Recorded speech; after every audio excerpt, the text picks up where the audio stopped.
Tak ada siapa di sini yang tak ada masalah. Jangan cakap bahawa kita ni tak ada masalah. Allah Ta'ala sebut 4 cara menyelesaikan masalah. Pertama, sabar. Keduanya, salat. Ketiganya, sedekah. Keempat, balas kejahatan dengan kebaikan. Kita selalu bercakap, Ustaz, saya ada masalah anak, saya ada masalah suami, saya ada masalah jiran, saya ada masalah kereta.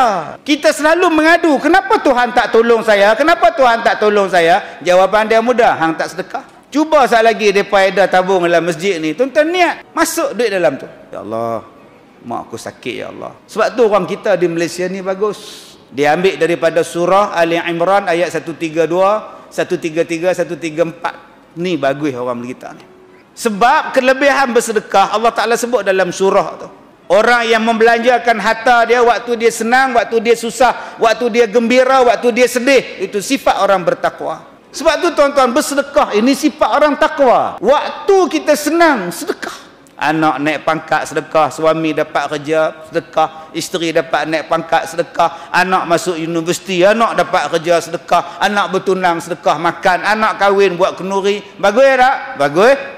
Orang yang suka, orang yang gembira, dia sedekah. Dia bagi makan, dia infak waktu dia senang.